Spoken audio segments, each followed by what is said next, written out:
আমার মাম্মাম কিন্তু সকাল সকাল উঠে পড়েছে, কারণ দিনটা ছিল সরস্বতী পুজো। আর এই দিনে সকাল সকাল ওঠার মজাই আলাদা। তো ও তো এখনও কিছু বোঝে না, অনেকটাই ছোট। যাই হোক, আমি ছিলাম এই বছর বাবার বাড়িতে। বাবা অনেক করে বলেছে যে এবারে ওকে নিয়ে যেতে, কারণ ও হাঁটতে পারে। তো সেই কারণেই দেখো পুজো দেখছে বাবার কোলে বসে। ও তো ভীষণ খুশি, টুকটুক করে হাঁটছে। সকালে যেহেতু স্নান করায়নি, ঠান্ডা ছিল, তো ওকে পরে স্নান করিয়েছি। আর এই যে হলো আমার রুট্টু সোনা, সবাই তো জানো ওকে। এরপরে হচ্ছে মাঝখানে ওকে স্নান করিয়েছি হলুদ দিয়ে, সেগুলোর ক্লিপ নেওয়া হয়নি। আর এই হলো যুদ্ধের পর্ব, মানে শাড়ি পরানো পুজোর দুদিন আগে থেকে চেষ্টা করা হচ্ছে, সে তো পরবেই না। তো এইবারে হচ্ছে হাতে একটা শসা, একটা ফোন, গান চালিয়ে সে শাড়ি পরছে। পরার পর তাকে আর পায় কে। এরপর চলে গেছে আমার বাবার ক্লাবে। এই হলো আমার বাবার ইচ্ছা পূরণ। তার ইচ্ছাই ছিল যে তার নাতনিকে নিয়ে সে ক্লাবে যাবে, সে বা নাতনি হাঁটবে গুড় গুড় করে।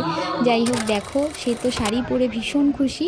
তো তারপর আমরা বেরিয়ে পড়েছিলাম ঘুরতে। মাঝখানে দুপুরে খাওয়া দাওয়া করেছি, কিচ্ছু ভিডিও ক্লিপ নেওয়া হয়নি, যেহেতু রেডি হতে দেরি হয়ে গেছিলো। আসলে আমাদের বেরোনোর কথাই ছিল না। হঠাৎ করে আমার বর ফোন করে বলল যে আমি যাচ্ছি। এই বিয়ের পর প্রথম, মানে 3 বছরে এই প্রথম সরস্বতী পুজোয় বেরোলাম। গেছি হচ্ছে ভোলে বাবার মন্দিরে, ভূতনাথ মন্দিরে। তো ঠাকুরের ইচ্ছা তাই গেছি। আর আমার মেয়েকে দেখো, দোকান থেকে একটা পেড়া দিয়েছি, সে টুকটুক করে খাচ্ছে, আবার বাবাকে খাইয়ে দিচ্ছে। বাবার সাথে ওর বিশাল বন্ডিং। তো মেয়েদের তো বাবার সাথে বন্ডিংটা ভালোই হয়। যাই হোক, তারপরে চলে গেছিলাম বাগবাজার ঘাটে। ওখানে গিয়ে একটুখানি বসলাম, তারপরে একটু একটা দোকান থেকে ফিশ ফিঙ্গার খেলাম, যেহেতু একটু খিদে পেয়ে গেছিলো। তো বেশ ভালোই টেস্ট ছিল। আর আমার বোন আর আমার বরের তো এক্সপ্রেশন দেখেই সেটা বোঝা যাচ্ছে। এরপরে ট্রেনের জন্য স্টেশনে বসেছিলাম, কি করব, ট্রেন আসছে না। তো 3 জনে মিলে এইসব করছি, আমার বোনও ছিল। তো যাই হোক, তারপরে আমরা ট্রেন থেকে নেমে পড়লাম।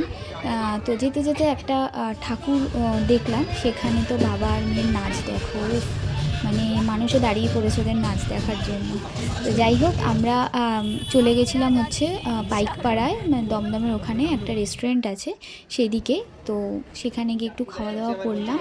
আর আমার মেয়েকে বিস্কুট দিয়ে দিয়েছিলাম, যেহেতু ওর খিদে পেয়ে গেছে। আর ও ঘুরতে পারলে ওর কোনো ব্যাপার না, ওর খিদে লাগে না, ঘুম লাগে না, ও বিন্দাস থাকে, ওর কোনো জ্বালা নেই। তো এবারে দেখো আর একটু নাচ করে দেখাবে সবাইকে। তো দিনটা বেশ ভালো কাটলো। আমি তো আশাই করিনি যে আমার দিনটা, আমি তো ভেবেছিলাম আমি এমনিই ওখানে যাচ্ছি, মেয়েকে একটু হয়তো নিয়ে সবাই বেরোবে, আমি ঘরেই থাকবো। তো যাই হোক, আমার বর এসছে, এটা আমার কাছে একটা আলাদা রকম পাওয়া। তো যাই হোক, খাওয়া দাওয়া করলাম, খুব ভালো কাটলো। সবাই ভালো থেকো, চলো টাটা।